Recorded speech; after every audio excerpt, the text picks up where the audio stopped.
You think you feel that instant when you've made that decision? It's happy and guilty at the same time. Well, happy is the one. Yeah. First of all, you turn up and you go, oh, relief. There's a tinny in the fridge. It's got your name on.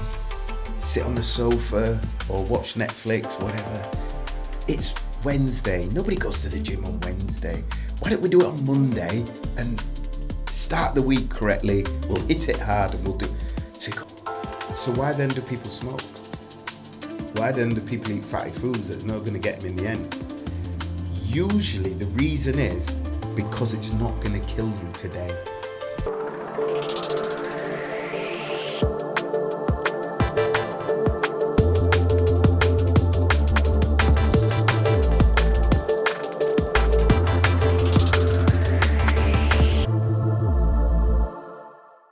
On this week's episode of Disciples of Truth, we have Rob Lattibeaudiere on.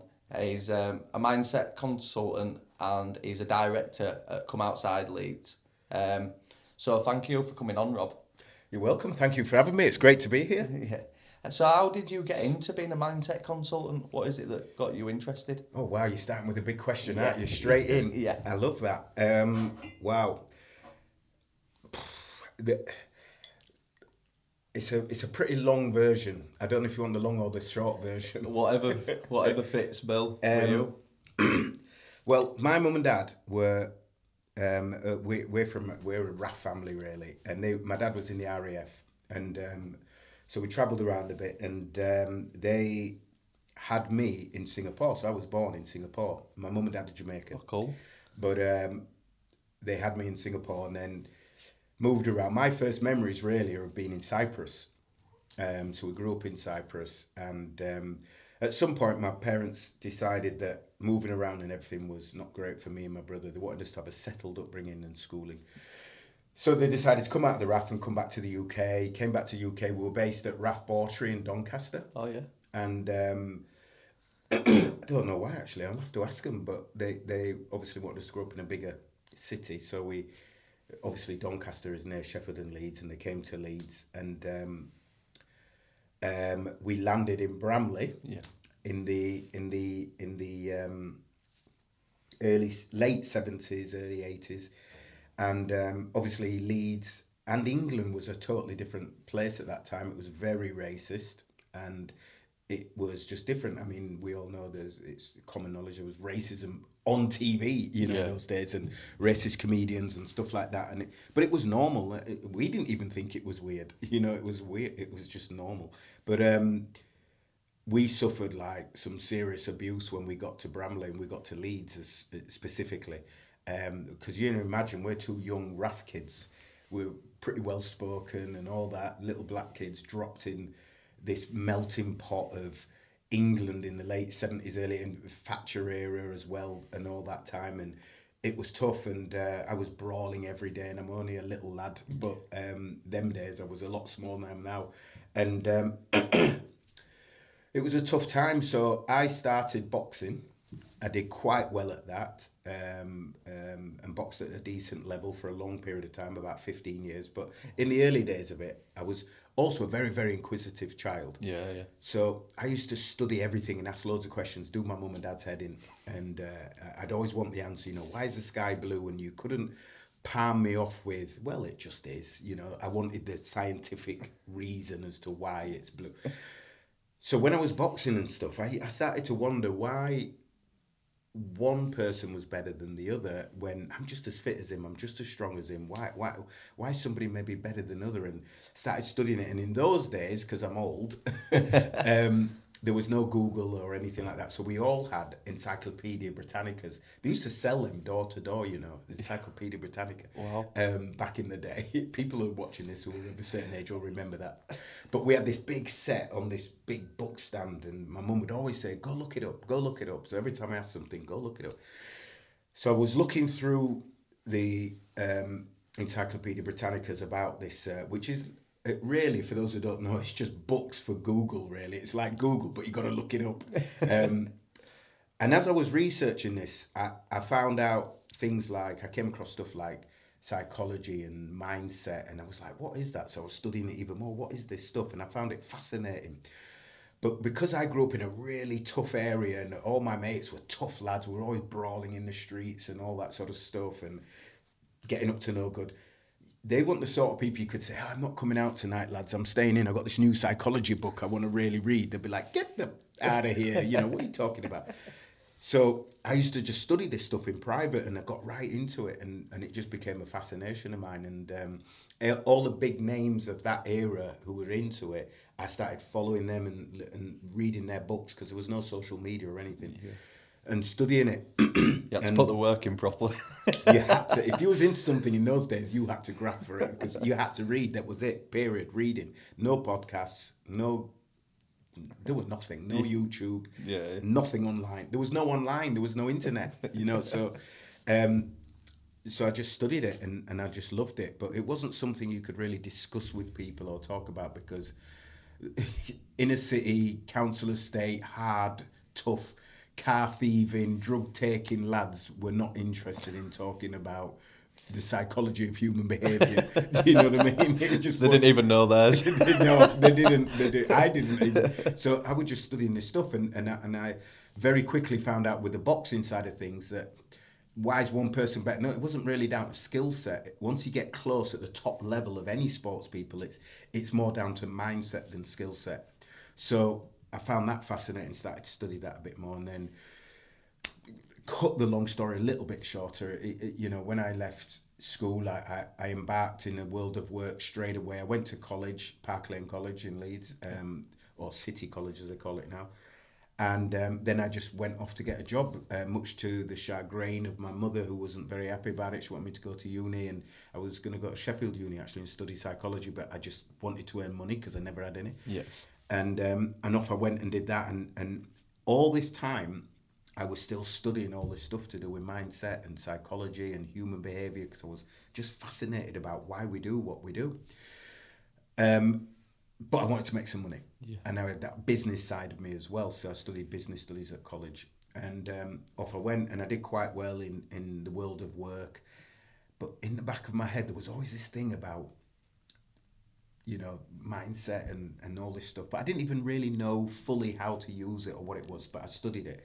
And then one day, I'd have only been about 19 or something like that. A friend of mine gave me a cassette tape and he said, hey, you're into this sort of stuff. And up to today, I still don't know who that friend is. I can't remember. Okay, yeah. I'd love to know because he was really responsible for putting me on this path. Yeah. So anyway, I got this cassette tape, put it in my car, in the glove box. And that's how long ago it was. It's a cassette tape. For those of you who don't know, Google cassette tapes. And we used to play them in the car. Anyway, I put it in the glove box and I forgot about it for about a week. And then one day I'm driving to my friend's house about 20 minutes away and I thought, oh, there's that tape in the car. I'll listen to that on the way. So I put it in and it was a cassette tape of Tony Robbins. I don't know if you know Tony Robbins. Right, Tony Robbins. If you don't know him, Google him. But he's like the kind of, I would say, he's like the guru of what I do. He's he's a billionaire now. He's fed millions of people around the world and loads of charitable work, but he's the guru of human behaviour and help in that kind of format. So I put this tape on and I'm driving to my friend's house and it just hit me, boom. And obviously because I've been studying all these years, this thing, that kind of made it a thing. Like connected all the dots within it. Right? Like it put me on a path like, oh, this is what you can do with this stuff. You were getting primed for it. I was primed for it. I was groomed for it. Yeah. And so I'm driving along. I get to my mate's house. I pull up. I'm listening to this tape. Next minute, there's a knock on the window, and I jump up and my mate's like looking at his watch and going, "What you doing?" And I've been there for the whole 45 minutes of one side of a tape, wow. Right? And I'm like, "Wow!" And I went, "I found it. This is it. This is what I want to do." And he was like, "What?" And I went, "I don't know." Because them days there were no coaches. There was no. Because everything's online now, but them days there were no coaches. There certainly wasn't any coaches that looked like me that were of colour or anything like that. So I was like, I don't know what I found, but I want to do that. And it was Tony Robbins, and this tape was called Unleash the Power Within. It's a brilliant book if you want to get it. Mm-hmm. But he's in this massive auditorium. He's talking to like 15,000 people, and he's blowing it away. And I was just like in awe. of how he did it and the things he was talking about to do with human behavior and why we do what we do and how we can overcome some of our limiting beliefs and problems and things like this. So I just thought I just want to do that, but I don't know what's coaching, because there was no such thing. Honestly, back in 90s, there was early 90s, no one was talking about coaches or anything like that. And the only people who really, especially from our background, the only people who went to see psychology, the only time you heard about psychology was on TV. You know, in American movies when they were saying, I'm off to see my shrink and all this. But working class counsellors there, people did not have a psychologist. They could not afford a They thought that when you were going to be strapped up. yeah. That was what you thought it was. Is that your mental health wasn't even talked about them days. It was, oh, he's mentally. Yeah, he's lost marbles. He's lost his marbles at Funny Farm or whatever. So there was none of that. So there was no path basically for me to go, oh, I'm going to go down that path and do what he's doing.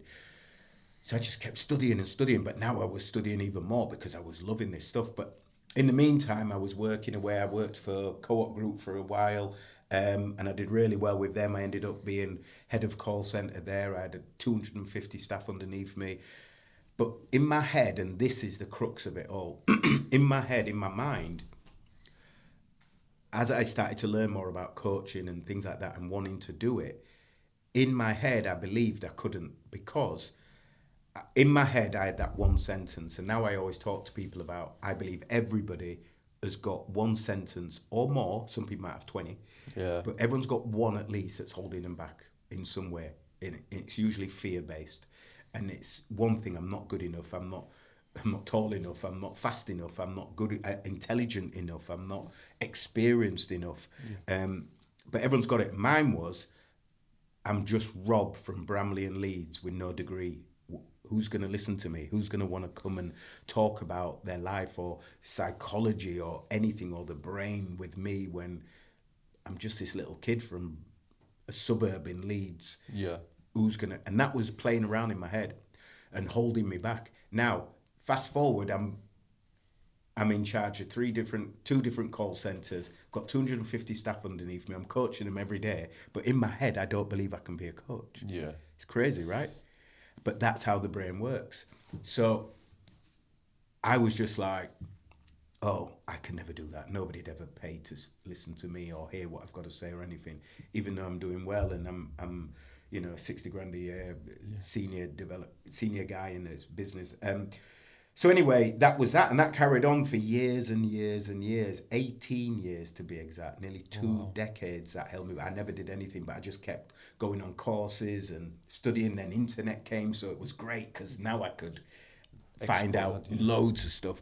And then one day, I was taking a team of guys. Now I'm a sales director at a solar panel company. Oh, cool. And I'm taking some of the sales guys and everything, see this guy who was like, it's like a 3-day event. Yep. And it's all about getting the best out of your teams and mindset and all this stuff. So I says, oh, that'd be great all for our guys. So let's take them, see him. And it was over in Bolton.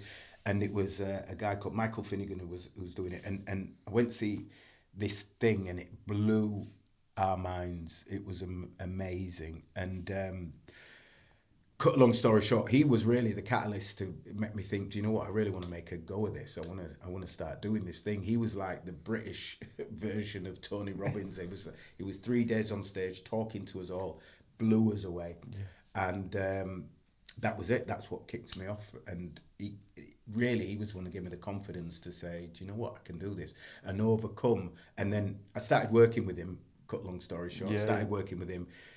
Learned a lot from him, and then I went on and I found a new mentor after him, and he taught me how to overcome that limiting belief about where I'm from and my background, and showed me and taught me how that didn't matter, and it had no bearing on what I can do in the future.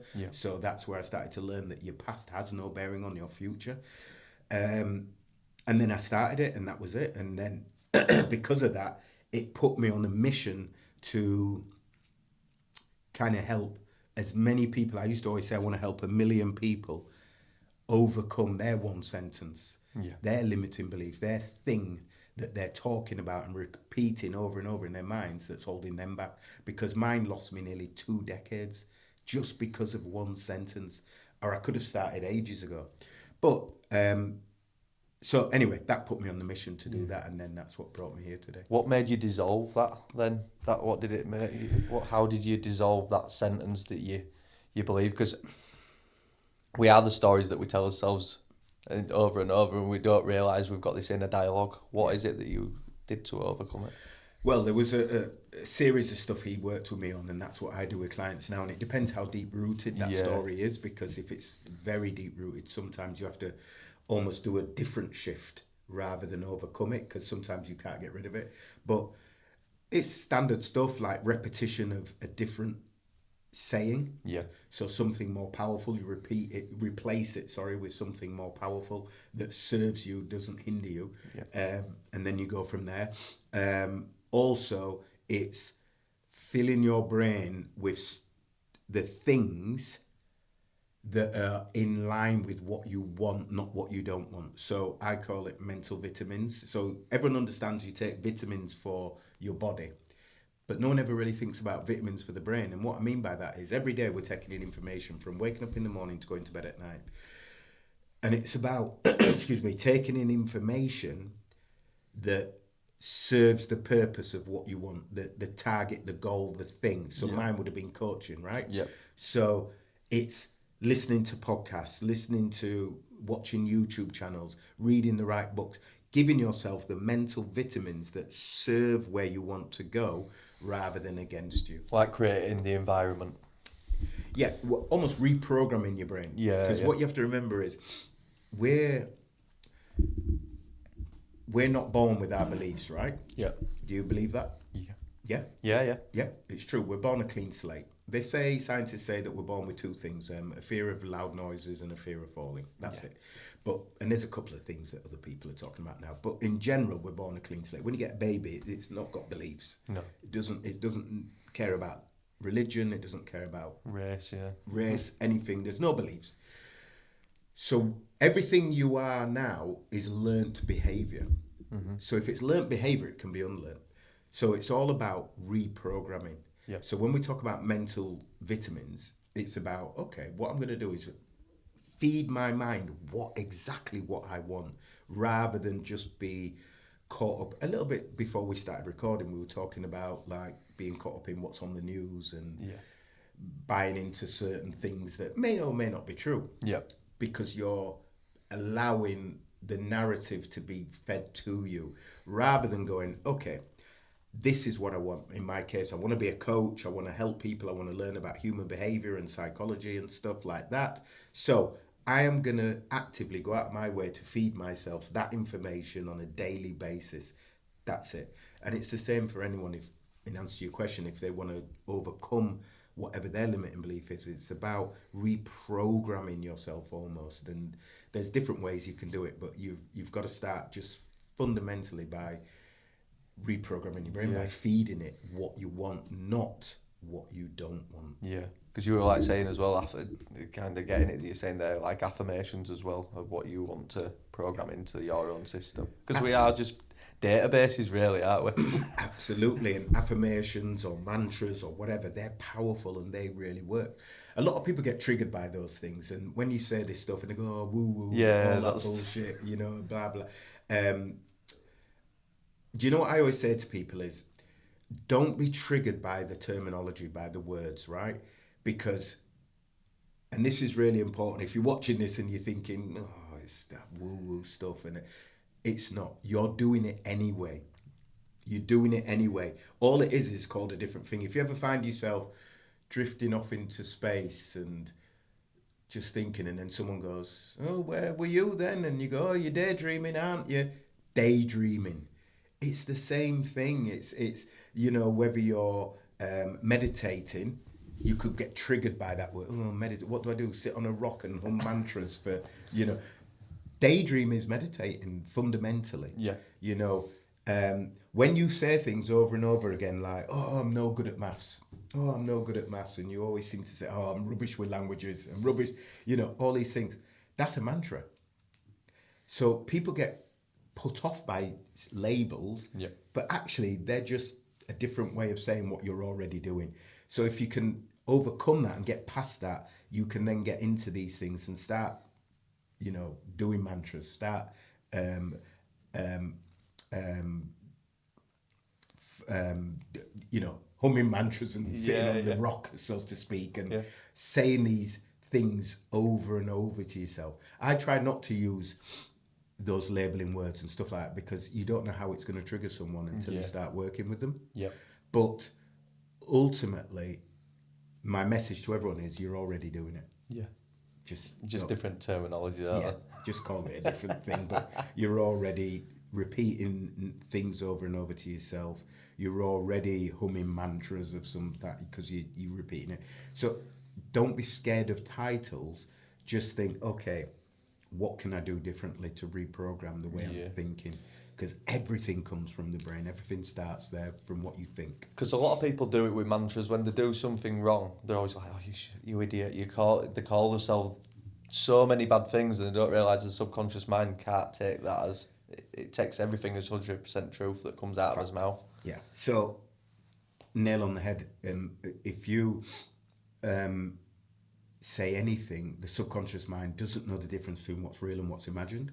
So it all it does, the easiest way to think of it is your subconscious mind is a receiver and it's subconscious. So I always think of try and imagine the word sub as submarine. It's underneath, it's enclosed. So there's no access to the outside world. So the subconscious is relying on your conscious mind to bring information in and send that information down. So it's using its five senses. Like right now, you know, you're using your sight, your sound, your hearing, your touch, whatever. But you're taking information in and you send it to your subconscious. Now your conscious mind is the one that makes sense of all that information it takes in, and then once it's done that, it sends that information to subconscious, and it's just stored as fact. Yeah.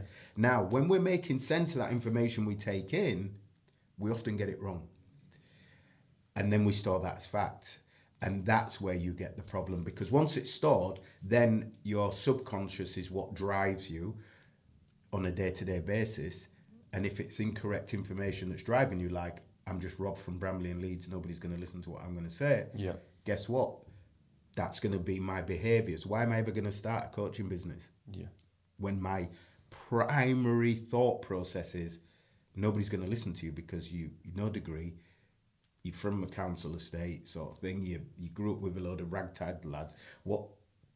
How can nobody's going to listen to you? Yeah. So why would I even start the process? You're not going to do it because there's a clash.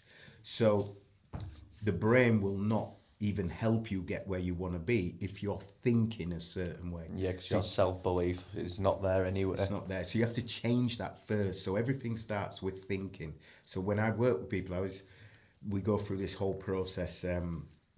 I call it the mindset mastery map, the M cubed, M3, and there's a 5-step, 6-step process that I go through with people. But it starts with the first of all, it starts with perception, changing their perception, shifting the way they see things. Because once we shift how we see things, then it affects everything else. But then we go on to thought processes. So thoughts is where it all starts, your conditioning, where your information comes from, your thoughts. And then your thoughts drive what you believe. That's where I talked about beliefs. Yeah. So once you've got those beliefs, if you can shift those beliefs then help you change your attitude and how you feel about things. Yeah. And then feelings drive behavior. So you've got to feel good to change your behavior better for a better purpose or reason or whatever it may be. And then behavior really is your results, isn't it? So what you do gives you your results. If you do something every day, after a while, you'll get better results. Yeah. What's the most common problem that you have with clients trying to change the mindset? Most common problem. What, the most common limiting belief? Yeah. What's the stumbling block for them? Really, like, what's the biggest issue with them? Like the limiting belief, or is it just? What you'll find with limiting beliefs is that it's the best way to think of it is this: what's a belief? I ask this question a lot to people because it's really hard to answer without using the word belief, right? So people get stuck. They go, Something you seem to be true. Can be, that's a good Yeah. one. I call it a deep-rooted conviction about something. Yeah, yeah. Same sort Sounds of thing. better. Yeah. Similar thing You though, do right? it for a- It's good, right? This is why I do what I do. But it's a deep-rooted conviction about something, right? When you've got a deep-rooted conviction that's in your subconscious, stored as fact, overcoming that is really difficult. So when you ask that question, it's hard to answer because it's not that they've got one thing or there's a one thing for each person. It's just a belief. Yeah. That is what you believe. It's a bit like saying to someone who's highly religious, stop believing in God. Or why do you believe in God? They're so ingrained into it that it's now like, well, what do you mean? It's just who I am. It's taken on, yeah. It's me. It's my identity. Yeah. I can't get rid of that. It's who I am. Just the same way as if somebody says I'm not good enough to become a director of my company. I'm not good enough to get that promotion. Yeah. And if they've been thinking that a long time, and then they get overlooked once or twice by other people, other colleagues, and they've been promoted above them, and they thought, I've been here longer than them, I should have really got that promotion. I'm no good. I'm not as good as them. I'm just... So guess what? The reason they're getting overlooked is because they're not acting like them, because their belief is, I'm not as good as them anyway. So why would they do the actions that's going to make them as good as them? Yeah. So that's why they're getting overlooked. So they have to change that belief first, and then, like I said, the belief affects their attitude and feelings, and the feelings affect their behaviour, and their behaviour then gives them the results. Yeah, so you trying to breathe confidence into them, because that's the essence of the feeling, I'm guessing. Essentially, yeah. Yeah, it just stuff that's correlating in my life, like, yeah, because I think there's some limiting beliefs of, like, I don't like to be seen, and even though I've got the podcast and I'm talking, like, but I don't like to be the front person of things. But I also, there's a part of me that I know there's a leader in there, but that wants to play at the back. You can't do both. And then I like to see how that also correlates with the placebo effect of when we're saying about belief, and people can be given a sugar tablet, be told it can cure a certain cancer, or it can cure a certain thing, and the belief system within us. Well, I know that they've been doing it now. They've been doing it with people needing operations, and they've put them to sleep. When they walk up, they're like, oh yeah, we've given you operation. They walk away and they're cured. Yeah. But they've been cured because it were in the mind. Yeah. So Powerful. Yeah. Yeah. Do you ever use like placebo techniques with clients, or? Well, with NLP, there's a little bit of that in there, neuro-linguistic programming, but I don't use a hell of a lot of that. I like to dispel the belief that people have with facts. Yes. Because once people can see the facts, that can give them the drive to then move on. It's normally, most limiting beliefs in that are fear-based. So it's just fear. And the brain is designed to do that. It's designed to protect you. That's its number one thing. And I always say to people, from waking up in the morning to going to bed at night, fundamentally, and there's a hell of a lot more to it than this, so don't start writing in and telling me, oh, the brain does a lot more than that, mate. But fundamentally, from waking up in the morning to going to bed at night, your brain is designed to just protect you, to avoid pain and discomfort and go to pleasure. That's it. And pain and discomfort doesn't just have to be like breaking a leg or an arm or so. It can be like washing up, doing the hoovering, like, oh, can't be bothered. And then it'll kick in and it'll find reasons and things to placate you, to make you feel okay about making a decision not to do that thing. Yeah. And then when it does, how do you feel? You feel good. It's like people who don't exercise regularly, if they're like, oh, I really must train, I'm going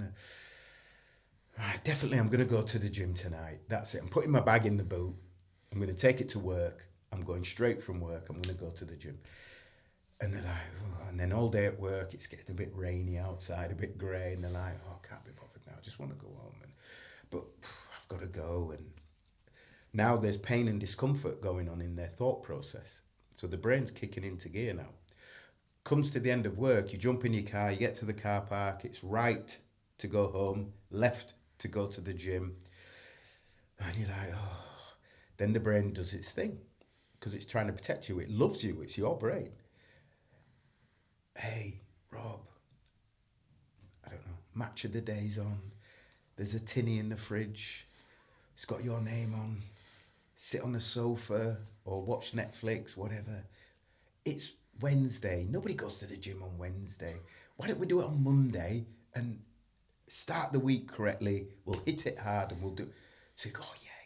You turn right. You go. In that instant, how do you think you feel? That instant when you've made that decision.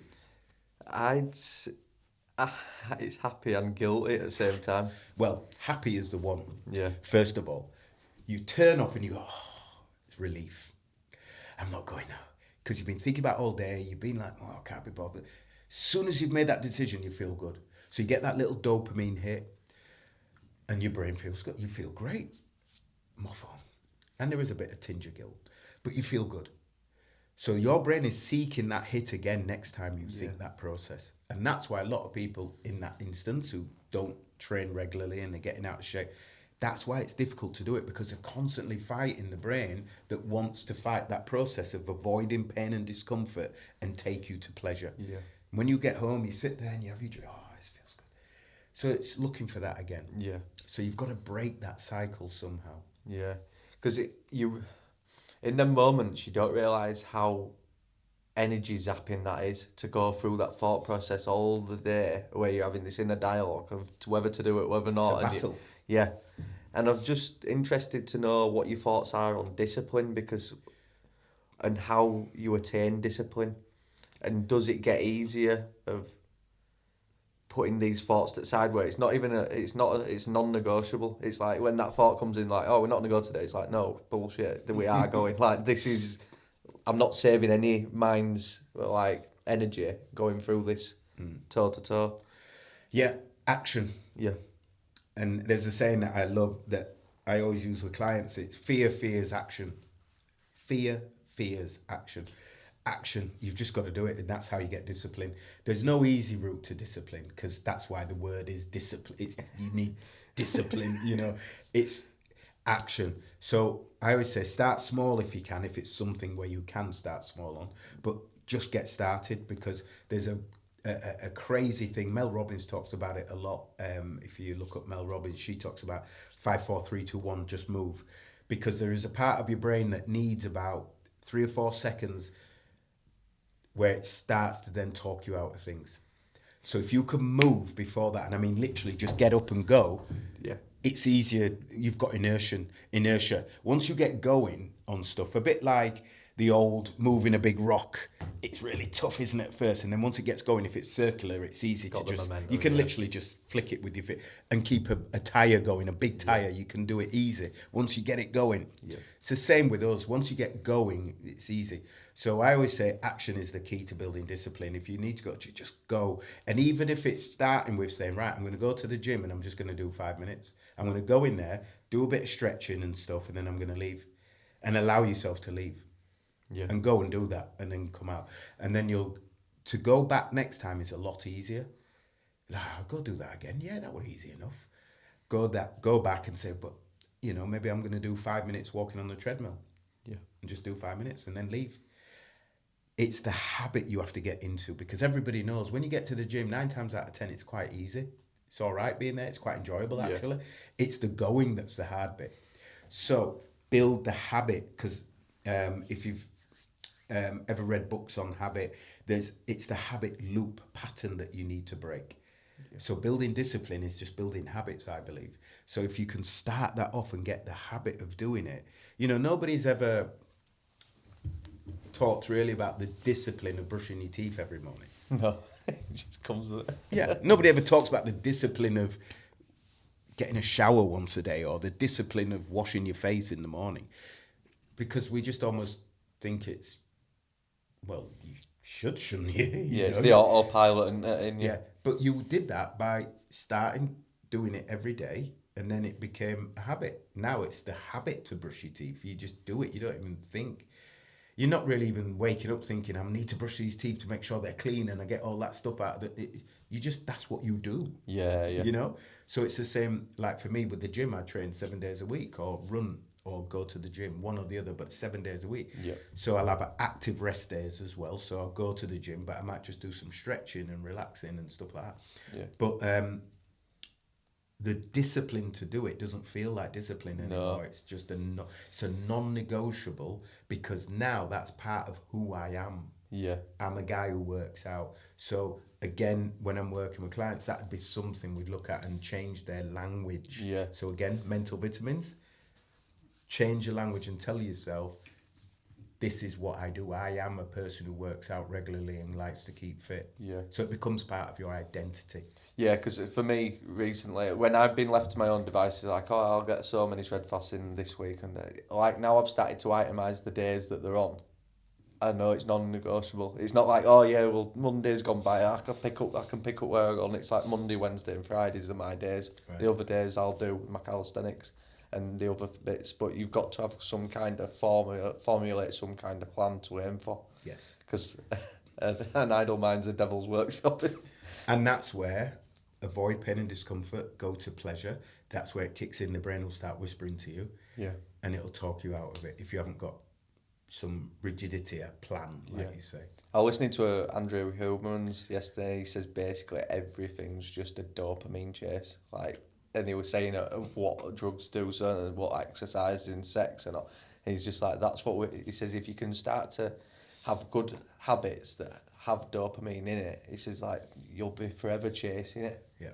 But it's good. It's That's good, like good working chase. out for me. Yeah. Yeah. I'm chasing my dopamine, you know. As we're here, I'm thinking about, can't wait to get to the gym later. You know what I mean? Yeah. Because I'm chasing my dopamine. It's the same thing. It is that is correct. How important is it to have a clear mind with a body, with the exercising, in your opinion? I think it massively helps. I know a lot of people who are quite deep, well, a few people, not a lot, but a few people who are quite deep, but they're really out of shape. But a lot of the world's best in terms of mindset, psychology and stuff tend to be in good shape as well. Yeah. It's a concept I've never thought about before, so it's interesting you brought that up. I'll have to look into that more, but I think there is a direct correlation between the two, because I think as you understand human behaviour and psychology more, you start to realise the importance more of healthy body, healthy mind, all the rest of it. It goes one without the other. I don't think that's a great question. I'm trying to think now of any really big thought leaders that are really out of shape, and I can't think of any. Because I see it as this way, you know, when you see a dog like has an altercation and they shake the energy off.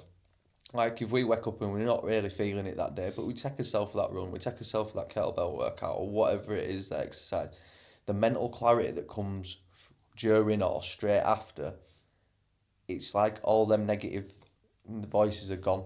It's these new ideas pop in, or you see something from a different perspective, and I think there's something there, isn't there, about clearing it out. Yeah, and it allows the endorphins to kick in, and that's where you get them endorphin hits. That's where people talk about runner's high or workout high or whatever. It's endorphins, and endorphins are really good for that, helping with that, getting that clarity. Like, I could be on the treadmill and then I'll just go and get a really good business idea. Yeah. Because you've got clarity in it. I always say it shuts out the white noise. You know, when people say to me, how can you be bothered running every day or doing a 20k run or whatever? And I go, it just shuts out the noise, you know, and it gives me the clarity, because I can just be running and I get loads of ideas that come to me. But when you're sat in an office or whatever and all this stuff's going on, it's hard to get creative ideas come to you. What's is that like do you meditate yourself, or is that your meditative state, your running? Running is part of it. I have an actual, you know, like twice a week I'll actually sit down and just, I don't even call it meditation because again, labels, I just have a clear mind time for like 10 minutes with nothing. And then there's, on YouTube, you can find these sounds. Oh, yeah. And like meditation sound, they're like really cool, and you can just put them on in the background and they're just really low frequency sounds. And I just put them on and just and it's amazing what can come to you in those. Here at Disciples of Truth, we're proud to partner up with Charlie's Apothecary. Charlie's got some cracking products. I mean, cracking. And to start off with, it'd be cordyceps, and it's the first product I actually tried at Charlie's. And it's a dual extraction, and cordyceps is renowned for natural energy booster, helps fight diseases, and it's great for sex drive for those that care to wish, and, and you can wish. But no, on a serious note, I don't like, well, if you're going to the gym, if you've got low energy, I don't like the pre-workouts. This is great with a few drops of water, swig it down, swirl it around your mouth, and off you go, and it can be aided throughout the day. And then the next product we've got is my personal favourite, is the fall blended salts. Salts gets a really bad rap through propaganda and doctors saying that we overuse it, when it's not true at all. To get the best salts in is one of the most natural ways of getting all the essential minerals into your body flow, so I'd give it a go. And it has Salinas del Carmen salt that originates from the Canary Islands, Fuerteventura if you really want to know. It's one of the highest grades that you can have, and then it's got another three blends to go with. And the next product we've got, it really don't need an introduction, it's Shilajit. You must see it everywhere. It's got 85 trace minerals, and it's good for energy, mental health and clarity. And this is sourced from the Himalayan mountains, and I've tried many different brands of Shilajit, and I'd put this at the top of the ladder, and it's really nice packaging as well. And then last but not least is the oregano. It's the triple extraction. This is good for boost immunity, gut health, lowers cholesterol, fights inflammation, it aids weight loss, and I've just personally used this. The house some of his family members got sick, and it kept it off, and I haven't managed to get sick through it. Same again, put in water, swirl around the mouth. Brilliant products. What you also get from these products is it's handcrafted. It puts a lot of time and effort in with this team. It's UK only at the moment until it expands more. So it's only UK only, postage and packaging. What Charlie also does is he grows his own mushrooms. So we know that they're tried, tested, and they're also for freshness. So hit the link in the bio and go check out Charlie's new website. So all his range of products is on there, and there's something for everyone. So yeah, go check it out, guys. So what excites you the most then in the projects that you're dealing with At the moment? Yeah. What's really got you? Do you know what? I don't do anything. Young. I don't do anything if it doesn't excite me. So everything I'm doing excites me at the moment. But our Come Outside group is super exciting. What we've built there, and we're really, really proud of that. Giovanni, the founder, he came up with an unbelievable idea about Come Outside and everything, and it's been a pleasure to support him in that. And we've worked really hard on it, and we're an award-winning outdoor community now. So that's same. Great. And we are an outdoor community. We never call ourselves a run group because we do runs, we do hikes, all sorts of different things. It's just really about getting the community together, especially getting them outdoors and getting them to understand the benefits of getting fresh air and getting exercise and getting outside. So that's what I'm really proud of. Yes, the energy there were unbelievable. I took my friend, and you could see like some of the participants were there. You could tell that they were shy, but you kind of giving them the orange vest, and you could see that they want to talk to you and they're coming more out. So it's powerful. Yeah, well, that's what a lot of people don't have these interactions anymore. So you giving that like platform. Yeah, that platform for people to engage in it, as well as getting healthy at the same time, meeting like-minded people. It must mean well to them, because it's building a community within it. Not just that, it's the stories. I could sit here all night and bore us with stories that have come out of it, but it's helped so many people. There's people who've had mental health issues, there's people who were almost reclused in their house, and it's got them out and met new friends, and there's some lifelong friendships being made there as well. And honestly, there's some really, really powerful things from young kids, what it's done for them. to older people, how it's helped them. We had a guy come over from the Caribbean who was pretty lonely over Christmas, and loads of people got together and went round to his house and visited him at different times throughout the day, and that was powerful. There's I could just go on and on.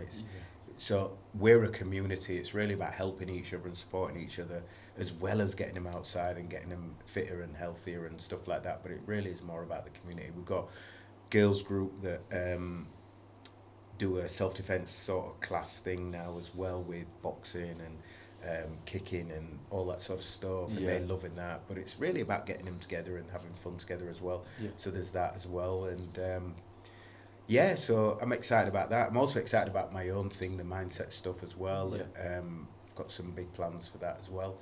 I've just started a new women's group with that, where I have a small cohort of women, 4 or 5 people at a time, where I do it on a group basis, just a 5-week program. Where I get them to work together. They've got a private WhatsApp group, and I support them as well with one-to-one sessions as well, just helping them overcome any of their limiting beliefs, their one sentence, whatever their thing is. So that's exciting. I've only just started that, so that's really interesting. Yeah. My missus could probably do with that, because she's great. She's great, but she's got a lot of limiting beliefs there. Yeah. So I'd definitely be putting her in touch with that. Yeah, something like that is really good, because she can talk with whoever's on the course with her, and it's just a powerful short session, and I go over a lot of the stuff we've talked about already, but in a very condensed, short, powerful session. And it's very, very affordable, this one. That's why I invented it, because to work with me one-to-one over one of my proper programs, like 6 months or 12 months, can be prohibitive for some people because of the expense. But this is, it's cheap as chips. It really is. And it's proving to be good fun as well. Well, it's building a little community within itself at the moment, and I'm just doing Mowgli, who came on, Daniel. I'm just doing his 30-day transformation, and I think it's the community that when you're in these groups and it's other people experiencing similar things, and the questions that come up, you all get to answer. You're on this journey together, aren't you, really? And it's nice. It's nice that you're all striving for. And you can support and inspire each other and things like that, even if they're on a totally different path, Yeah.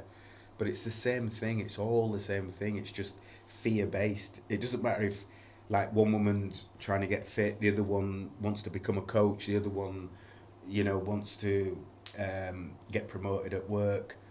It's all fear-based. So you can all help each other, because it's all the same thing that you're worried about. You're either worried about failing, you're worried about what people will say. Sometimes you're worried about, because it's not just failing, it's the opposite. The brain works as well. So sometimes people say, I'm not going to go for that job because I might not get it. But it can also be, I'm not going to go for that job because what if I get it? Fear of success, fear of getting it and not being good enough. Or shining and getting judged. Or shining and thinking, oh my God, I don't know if I could keep that up. I don't know if I'm actually good enough to. We'll talk ourselves out of anything. If we're feeling discomfort or pain, remember, the brain will go, how do I get you to comfort? How do I calm you down? And it'll find weird and wonderful things to come up with to talk you down. And once you go, yeah, you're right, I'm not going to apply for that just yet. I'll leave it maybe till next year. Dopamine, boom, and you feel great. And then that's it. You carry on about your life. And then a lot of people will do that until they're on their deathbed. And then you look back and then you have regret. That draws me to my other question. Why do you think many individuals settle for a paycheck in a job that consumes so much of their time, yet fails to ignite their passion and fulfillment? It's a good question. And I think, again, it just goes back to what I've said. It's all fear-based. Everything is fear-based. The reason people are in jobs that they really don't like or aren't inspired by, they're not lit up by, they're not fulfilled by, because remember, fulfillment is the key to happiness. Fulfillment is everything. I worked with one client who turns over 29 million a year. So he eclipses me. My friends who say to me, why does he come to you? He's richer than you. But he didn't come to me for the business advice. It's different. It's this stuff. So I work with a lot of managers, senior managers, directors, things like that, who just need to offload and look at things from a different perspective. But one of the things I worked with him on was he didn't believe they could make more money. When he was around 10 million a year, he didn't believe that it could do any better than that. Right. And he came from a council estate and everything, and he believed that it hit a ceiling. I hit a ceiling, this is it, this is my thing. And he knew there was something wrong because he knew he was holding the business back somewhere, but he didn't know what. And we worked together and everything, and he's now at 29 million. So now we're talking about 100 million. Never. So he's now believes he can do anything. Yeah. You know? So it's totally different. But it's always fear-based. So if someone's in a job that's inspiring, but they stay in it for like 10, 15, 20 years, it's only fear. It's fear of the unknown. It's fear of what if I leave and I mess it up? What if I've got a family to feed? You know, what if, I did it for years. You know, that was fear-based.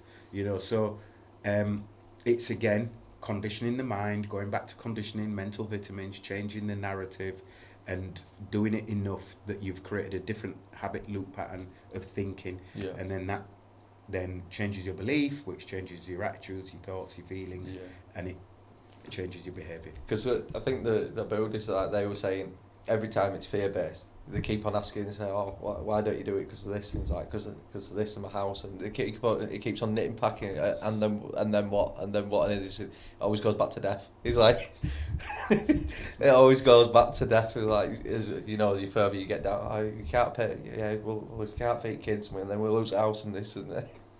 That's it. And you'll just keep adding layers.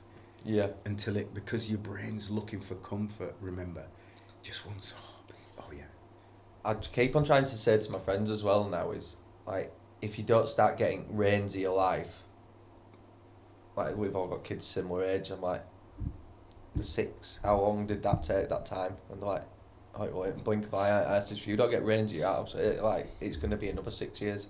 And now you'll just dwindle by, and you'll get to a point of, you haven't used your body or anything to get to anywhere, and you'll find it 20 times harder.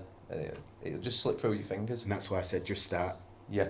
Just start, but start very, very small. And this is a concept that most people can't get their heads around. It's starting small. And when I work with clients, I mean, I get them to do some really small stuff that they think, they've even said, what's the point? What's the point of me doing that? That don't, you know, like, if they're not into saving or investments, getting them to say, right, okay, open that account, do this. What we're going to do is, it might be an ETF if you want to get into investments or something like that. Say, right, your target this week is to open that, pick one, blah, blah, blah. It might be an S&P 500 and put £2.50 in for this month. Yeah. And they're like, oh, what's the point? £2.50, what's the point? And what they don't understand is that it's the habit you've got to build, not the amount. Yeah. It's the habit. Because once you've got the amount, if you put £2.50, if somebody opened a basic S&P 500, and again, I'm not giving out financial advice for people jump in and say, oh, yeah, but you could use this one, or this one's better than an S&P, or a basic S&P 500, it tracks quite well. Over the last 100 years, it's done brilliant, you know. But if you put a basic S&P 500 and get someone just to stick £2.50 a week in for 12 months, they will now be in a habit of investing every week or every month, depending when they get paid. Yep. And that's it. As their money goes up, guess what? They ain't going to stop. Yeah. They'll just carry on because that's what you do now. It's like going to the gym. That's what I do. What do you mean? You know, because I'm getting fitter, I'm at the gym longer. I didn't have to talk myself into staying longer. I don't even remember the time I actually made a decision to train for nearly 2 hours as opposed to 40 minutes. It just became, because I was that fit, I had to. Yeah. I was on the running machine, then I wanted to do a bit of this, then I wanted to do maybe some kettlebells, then I wanted to do some wall balls or whatever. Yeah. I just got fitter by accident. So investing or saving if you get into the habit of doing it, even if you put £1 a week in, it doesn't matter. It's the habit you need to build. Yeah, because you've opened yourself up to a new environment as well, haven't you? So, like, when you're saying there you go to the gym, like, you might start to go do one thing, but now you've started to see other people. So it's opened you up to a new... You talk to someone and he goes, hey, try this. Yeah. And you go, oh. Same with investing. It's like, your ears will normally pick up on a conversation that someone's talking about. That you just like... Or you Google, you'll see stuff because you're interested in it. And it's just, you'll notice things because what you think about, you bring about. Yeah. And it'll just come to you. And that's what happened to me. I learned about investing over the last sort of 6 or 7 years really deeply. Yeah. And I wish somebody would have shown me that stuff when I was 29. Yeah. Because I'd be a millionaire now. Yeah. Are your kids oh my God, they're getting dangerous. into investments? My youngest, oh, not the older ones, because they're... Unfortunately, they missed the boat like I did. Yeah. Because I didn't know. You only can teach what you know, right? Yeah, yeah. So, the youngest one though, my daughter, she's only just turned 7 yesterday. She's already talking about. I'm teaching her about how much do we save? She goes 10% of everything I get, and she doesn't even know what 10% means. Really. Yeah. But she's saying it, and I'm getting her to say it over. And she does mantras as well. Yeah. I am kind. I am beautiful. I am the. And she's just saying it, and it's building her self-worth and self-esteem up. That's amazing. So all of that, because especially being a girl, I'm very strong on it with her because I understand how much pressure she's going to be under with social media and everything. And people always saying, you've got to be beautiful, you've got to be... I just wanted to understand you're beautiful inside. That's it. That's all that matters. So there's all that. But again, it's the same thing. Yeah, investment, she's learning all this stuff. We've got a kids Monopoly already. Oh, cool. And we play kids Monopoly with her and all that to understand about money and all that sort of stuff. Yeah. It's just habits. Yeah. Things that I wish but my parents didn't know either. No. And in our day as well, when we were younger, there was no internet again and everything. So investing and stuff like that was a no-no. That was for rich people because there was no way of doing it. And you had to buy whole shares them days. Yeah. So if you had big shares like Apple and stuff that cost a fortune, no one could afford you to were spend locked out of it, 300-400 quid on one share. They couldn't afford it.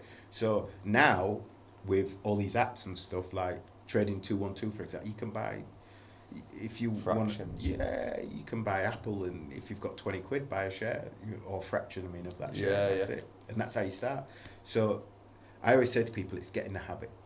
Start small, and it's a concept. Honestly, if anyone's listening to this or watching it, don't underestimate the concept of starting really stupid small, like unbelievably small. Like you think, what? If you walk by putting one foot and touching the other, and then put another foot and touch the other, and you try to go to London, at first you're going to think, oh my God, this is painful. But after a few months or weeks or whatever it'll be, I don't know how long it'll take. But, but it'll be a long time. But after a while, you'll get to London. Yeah. But if you don't start, guess what?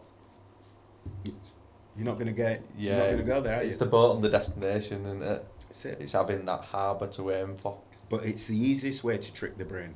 The brain, remember, always remember, if everyone's listening, and you haven't listened to anything else I say, avoid pain and discomfort, go to pleasure. From waking up in the morning to going to bed at night, your brain fundamentally is trying to avoid different types of pain or discomfort and go towards pleasure. That's why we get lazy. That's why we watch Netflix. That's why we do all the things. We don't go to the gym. We don't eat healthy food. Intellectually, all of us know these things are the right things to do. Yeah. Intellectually, everybody watching this will know, if I just do some form of exercise for just half an hour, 3 times a week, eat some healthy food every day with colouring, fruit, veg, and some maybe meat if you're into meat, or if not, fine. If I do that, just that alone, basics, for the rest of my life, I could probably add 5 or 10 years to my life. Yeah. Massive, easy. But we don't do it. Because, going back again to our subconscious, we're run by our subconscious, not our conscious minds. Our conscious minds, stay with me on this, our conscious minds are very intelligent, but it gets it wrong. We get influenced by things out there, and that's where we get it wrong. And once we send it to our subconscious, it's stored as fact, and you're run by your subconscious, not your conscious. Your conscious is quite bright, and it is influenced, but it's smart. So if I said to you, go to the top of this building and jump off, you go, I ain't doing that. I might kill myself, right? Yeah. So why then do people smoke? Why then do people eat fatty foods that are not going to get them in the end? Usually the reason is because it's not going to kill you today. Yeah. So I call it delayed suicide. So all it is, you know it's going to kill you if you smoke, and maybe usually at some point, or eating fatty foods, not exercising, maybe smoking, doing all these bad things for you all together, sitting and being sedentary for long periods of time, watching TV every single night. That will get you in the end. But because it doesn't kill you today, people are like fine with it. So that's it. But intellectually, you know it's wrong, but you still do it. And it's because you run by your subconscious, because you're sending that information down that, oh God, it's painful, isn't it? Yeah. I've got to eat an apple every day, but that chocolate bar is so much nicer. You know what I mean? All these things. So I always say, look, you can't just change everything overnight. It's very difficult because your brain will go into overdrive, like, and never mind avoid pain and discomfort. It's like, I'm dying over here. Yeah. No way. You've took out all my beer. You've took all my favourite foods out. I can't stay up late anymore. I can't do anything. It will rebel and it will fight you every step of the way, and it'll be really difficult, but you're using what we call willpower. And willpower slides, and you'll end up giving up on all of it, and that's it. Start small. The power of starting small is immense. And you're way ahead of all your family and friends and everyone you know who's not doing it at all. Even if you go, right then, Rob, I'm going to try that silly notion of starting small. On Wednesday, I'm going to go out and I'm going to walk around the block once. And then I'm going to do it again next Wednesday. And I go, good on you. Yeah. And I guarantee if you did that, even after one or two times, you'll get bored and you'll think, do you know what, I'm just going to do two walks around the block today, because one's nothing. It was easy. And you'll do two. And then next Wednesday, you'll do it again. And then you'll think, it's Friday now. I'll just nip out and I'll just do that again, because I can't be bothered waiting for Wednesday. I feel all right. And you'll do it. And then before you know it, you'll probably be walking twice around the block almost every other day. Yeah. And then before you know it, it'll just get easier and easier, and you'll do further and further. But then when your friends say to you, how come you're going out running a 5K every other day? You'll go, it's just easy. I just do it. Yeah. It's just because now it's part of your identity. Yeah. That's all it is. Start small. What everyone does is they jump up and they go, right, I've had enough. And they go out there and they run a 10K and they come back, they're aching, they're sore, they're sweating, they go, oh my God, I feel like death. When you ask yourself to do that again 4 days later, your brain goes, oh my God. And it starts that process of, what can I tell him to get out of it? We'll do it on Monday because today you've got thingy tonight and you don't want to be tired for that. And then it's your daughter's birthday tomorrow, and it'll come up with weird, and Monday will never come. Yeah. So, yeah, because you completely put off it, aren't you? You put off it. It was too hard to start with. But if you went out and just ran round the block once, and you got back and you thought, yeah, it was all right. I could do some more actually, but don't. Yeah, it's like one of my friends. They've got some wild camping gear. One I go with, and one of the new ones. He got all his gear, and he took him up hell belling up first one. I wrote him off, and he went, "Don't want to go anymore. He's got all gear." I'm like, because you've absolutely killed him off. Like his whole idea now of his torture. It's torture. So it's true, and a lot of people who are friends with the best intentions do that to other friends. Yeah. Take them to the gym. Come with me, I'll get you fit, and they beast them. And a lot of the time, it's because half the time it's ego. They're showing off how good they are, but it's just put them off for life. Yeah.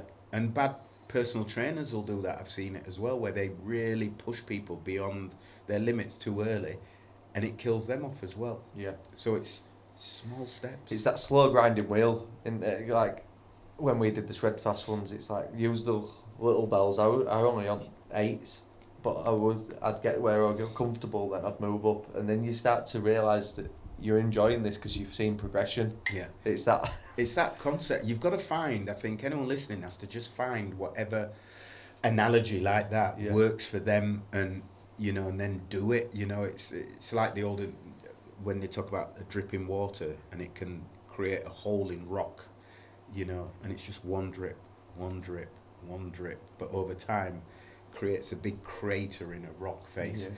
It's the same thing. It's just small steps can 1% better every day. That's what they echo 1% at better every day. Shredfest now. Like, it's just doing that 1%. Like, you And it's know huge. that it starts to compound.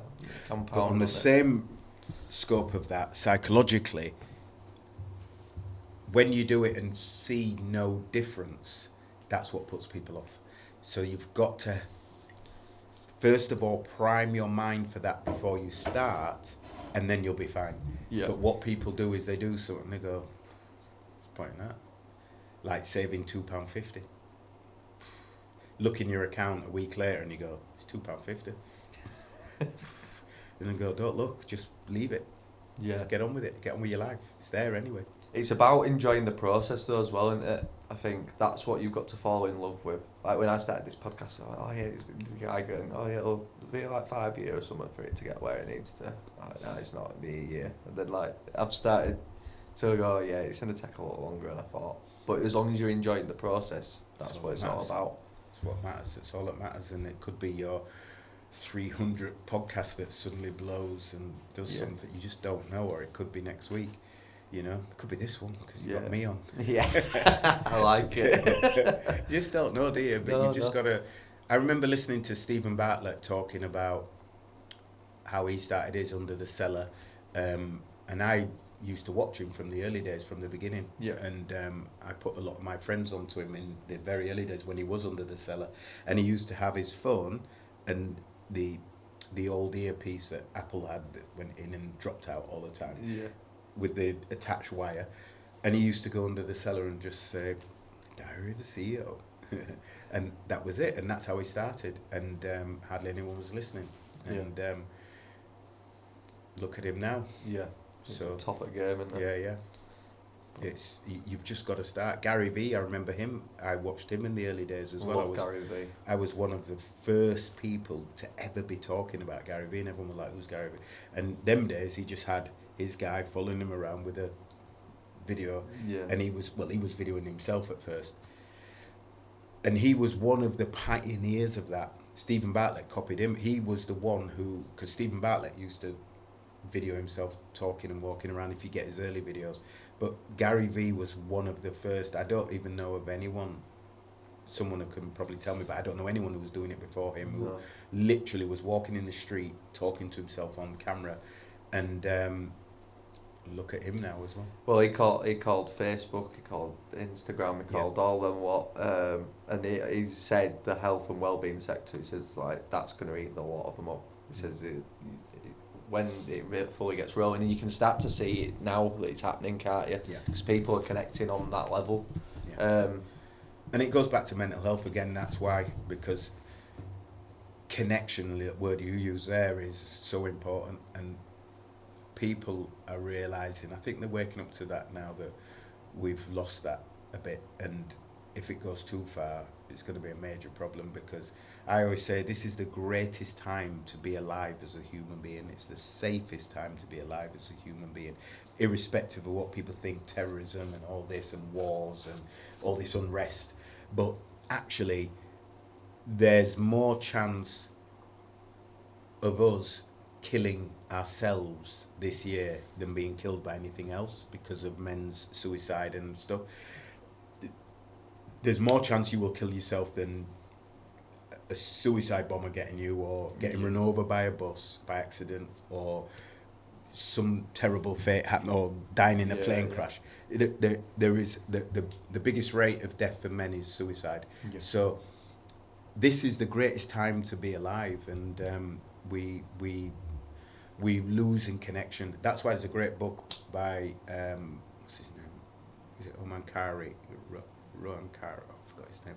Anyway, it's called Lost Connections. Yeah. And he talks about that, how we've lost connections, we've lost that circle that we used to have, like the I said tribe, before, that tribe, Yeah. like we were talking about with the housing and all that. Yeah. But we've lost that connection, and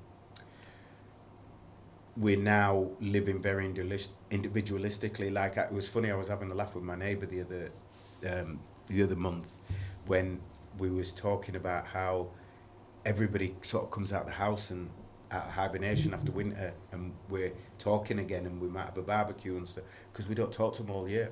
Yeah. Because it just goes dark and we just forget, and then might go hi when we're out and it's sunny and hi and that.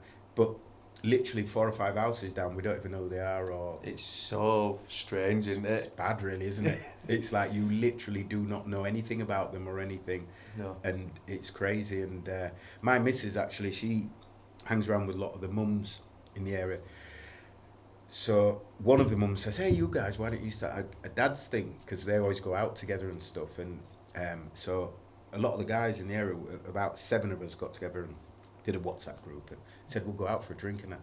And we were all having a laugh and went out for a drink and that. And we couldn't believe the stuff. Like, I didn't even know what they did, and some of the stuff they did was really useful as well. We was like networking with each other, and all sorts of things came out of it. And one of them's like head of something at Yorkshire Water, and the other one's got his big company doing it. And I'm like, you live 3 doors from me. You could have helped me out with it, you know. Yeah. And it just lost connection. Yeah. And that's why people have mental health issues and stuff, because you're just stuck in your house. Nobody's talking, nobody's connecting. And it's time to reach out. It's time to talk to each other. And That's stuff. why the Come Outside is so great, isn't it? Yeah, It's that's why getting it back works. to, because I'm seeing like Leeds City Council and councils up and down the country, they're like cutbacks, and there's not this connect. Well, that's where people do get together, but there's new things coming up now where you're getting to come outside, and there's all these different I've never seen so many runners out at the moment. Because people are lacking them conversations out of their own little bubbles, and in a world where we say we're connected, we're not so connected, are we? At all. No. It's massively unconnected. It's like a dystopia sometimes.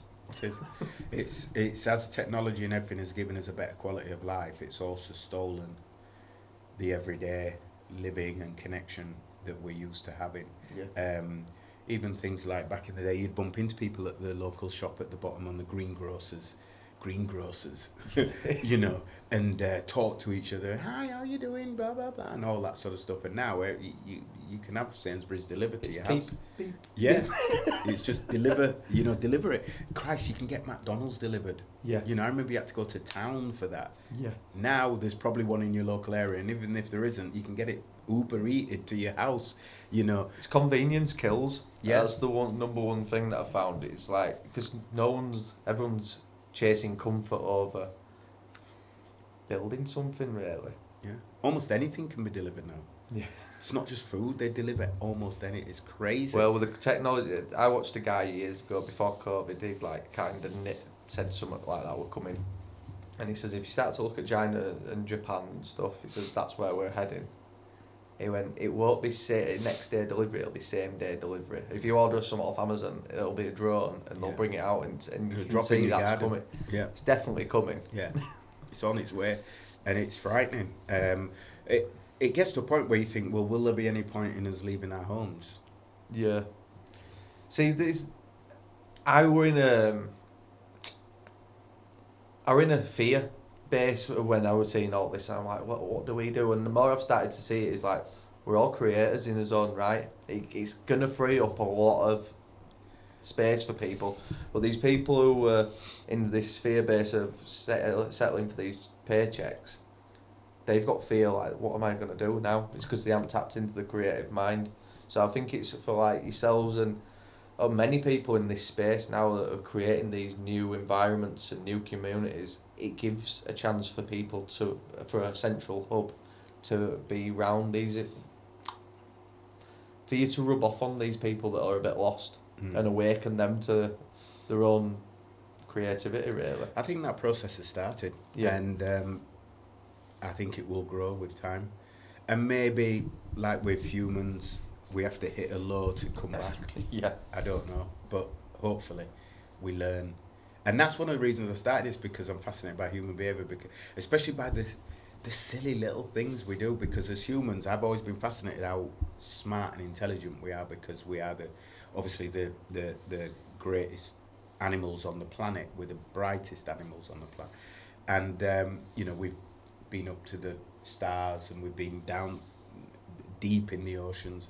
But we still do really, really dumb things, you know. And you think, what is that all about? And if you're me and you're a bit geeky with the brain, I want to know why. You know, like that kid who said to my mum, why is the sky blue? You know, I want to know why. Why do we do that? Why do your parents tell you, turn the lights off, save your money, do this, do that, and then you don't. You get older and you make a complete pig's ear of your finances, and then you have kids and you go, turn the lights off, save your money, do this, and then they don't. And they make it. Why does it take 4 generations for people to understand the basic concept, like just save 10% of it? If everybody saved 10%, there'd be none of this problems that everyone's got now with austerity measures and all this stuff, because everyone would have a nice lump to be able to fall back. Even if they just did that without investing and all that, just saved 10% of everything from when they started working and paper round at 17 or 16 or whatever, 50, and saved right through, didn't touch it, everyone would be better off. Is that something that you're interested in teaching children? I'd love to, and I think that we should do more of it. I'm very passionate about it, that kids, you know, this is why I teach Amy about like playing Monopoly and all these different things, because I think kids are so susceptible to learning this stuff. Like, she's now learning things that, Christ, I didn't know till I was 15. But the schools don't teach them it. They don't teach you how to use a credit card when you leave. They don't know to teach you about taxes, and it's something that you only use every day. That's where your mind goes, there's something off here. And I think it's purposely done, but we're getting into conspiracy theories. But I believe in it. I think that it's such an easy fix. Why don't they do it? And there has to be a bigger reason. But I think that that's something I'm really passionate about. I think you should be, you know, again, and lots of people have said it, so I don't want to get into it, but, you know, I've never used algebra. I've never used it. And I'm sure there's someone who's watching who's go, I have, you know, who's some kind of architect or so. I don't know what algebra is needed for, but there'll be someone out there who does it. But there are certain things I think we're taught that little bit of time, you know, you could have, I'm sure in the curriculum you could find an hour to teach about finances, you know, and just, I don't know what to call it. It could be not just finances, you know, the everyday stuff that's important. You know what I mean? Like the key principles.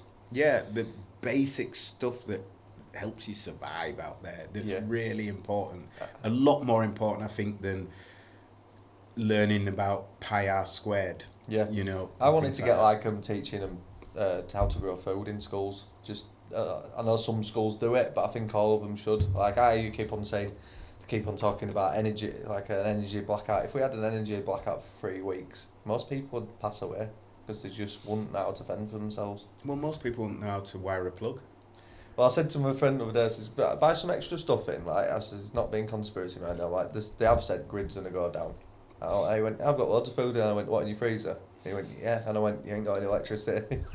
I went, can you even think of what the stench would be after a week of everyone's freezer going to pop? It was not going to be pretty. That would melt quick. It's mad, isn't it? So it's I agree. It's you know, even outside of, you know, if you want to talk about conspiracy or whatever, but outside, I just think it's good for kids. Just teach them stuff that's needed now. The whole educational process was pretty much made in the 18th century, you know, and it hasn't changed since. In England, I can't talk for other countries, but it pretty much, you have a load of kids in a classroom, sat in, like, teacher at the front, pontificating to them, and that's it. And we've learnt now that there are things out there like ADHD or whatever, this, that and the other. And I just think that this could be changed. The education process should be changed now.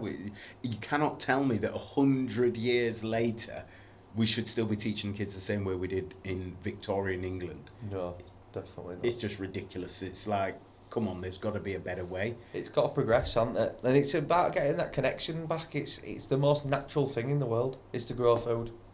It's like, where from here? It's even cooking it. Cookery classes are like when we were. They at don't school. even call them. They do not call them cookery classes. They call them food tech. They did when we were at school. So and it's yeah. got to the point where your food is getting made in the lab. I mean, not mine, but Because my daughter's 7, I don't think she does anything yet. Anyway, with cooking. I think we started in high school when we We did. started cooking, which again they should be taught from a younger age. It's like, yeah, they can learn that early. What I've seen is health and safety stripped a lot of stuff out of they might burn themselves. I can understand that, but Yeah. we should be teaching as kids how to Not operate burn- stuff and not not burn yourself. And you only learn through burning yourself. Do you know, there's a lot, and I get it. I get they're under pressure Yeah. to work certain ways and do certain things, but I think there are some stuff, like I believe there should be well-being classes, there should be mindset classes, because that's more useful for them going forward, understanding how to control Your emotions and things like that. Honestly, I think there'd be a lot less young people in prison now if they knew how to just take a moment, breathe, think, and pause. That alone would stop them acting in the moment and doing something that most of them regret. Yeah. No, I'm with you on that. And that's what I think is going to be coming. I think that's what people are building up to now.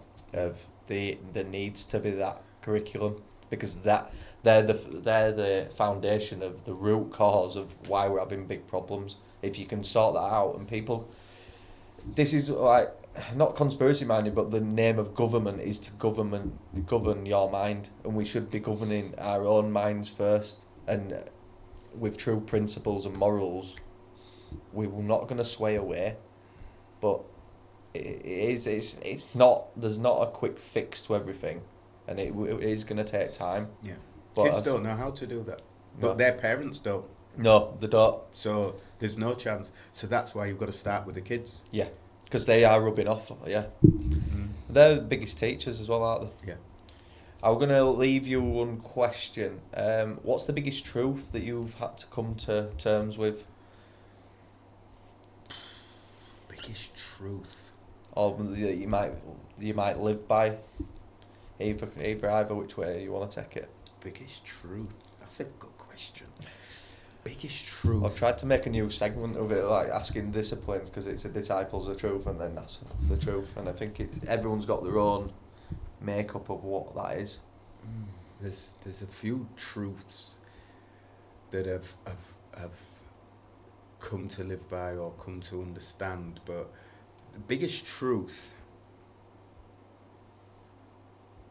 it's a good question. I could go deep on this. Yeah, go do. Go as deep as you need, mate. I could go all over, but I want to try and keep it very, the biggest truth. Do you know, talking about the line that we're on with savings and all of that and everything, one of the biggest truths that I pass on to my kids and to clients and to everyone else is saving. Yeah.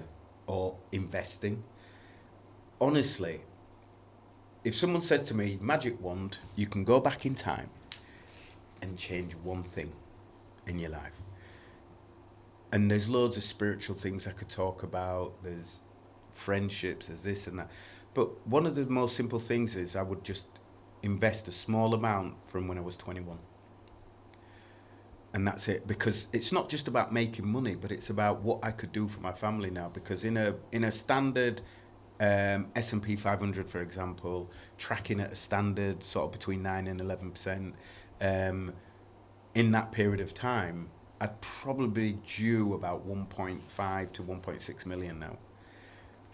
And that could help my kids or whoever, you know. I love all the people I love and care about. That could help them in a big way right now. For doing relatively nothing different, just putting that in and forgetting about it. One of the biggest truths I think has got to be that these simple things need to be taught to people. And I believe the powers that be don't want us to know about these things because they want the wealthy to be up here and they want everyone else to be the same. And that's a whole new conversation, I know, but that's a big belief of mine. Because these can be taught in school 10 minutes a day. Easy. It's easy to teach, but they don't.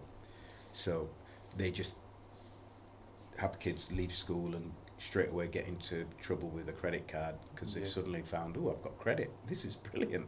I'm 18. I can get a credit card and I can go lease a car and I can do this stuff, and they get into debt.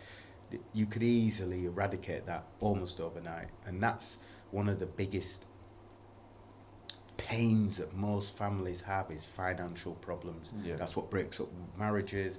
It's the biggest. Yeah, it's the biggest. It's the biggest one. It affects kids. It affects everything. It stops people getting on. It's just such a problem. It's a burden, isn't and it? it doesn't need to be. There's some simple concepts that we can follow that can be taught in school in 1 hour a week. Even if they're in the curriculum, they just said 1 hour a week we're going to teach you about savings and the importance of putting money to one side and invest. And if that became a mantra, a thing that for everyone, oh, you've got to put money aside. If it became weird that you didn't, that'd change the world. Normalise it, yeah. Normalise it. Just make it a thing where it becomes cool to do that. Yeah. Like, what, you don't save? Oh, wow, you're like weird if you do. Yeah. Whereas now it's like, what, you've got loads of savings? Wow, you're cool. Yeah. It's like you're the outliner. Whereas I think that should be reversed. Cool. Yeah, that's it. If that's It's what you getting, mean. as soon as you start talking, my head going off with loads of different things. So yeah, it's definitely something I'd like to see in schools. It's big, it's needed. Is there anything else that you'd like to leave for the listeners? No, I just think I think the main thing I think the listeners should really focus on is just doing that small thing. Yeah. Do the small thing. Just step out of your comfort zone. If you've got that one sentence in your mind about that's holding you back from doing whatever it is that you want to do, I'd say just start small. Really, really small. Google something. Make a phone call. Send an email. If it's that kind of thing, or if it's a fitness related thing, go outside and walk around the block. But just start small and just make a change in your life, and hey, a year from now you'll be shocked where you can be. Yeah, man. No, thank you very much. Thank you for your time. Welcome, thank you for having me. Cheers, man.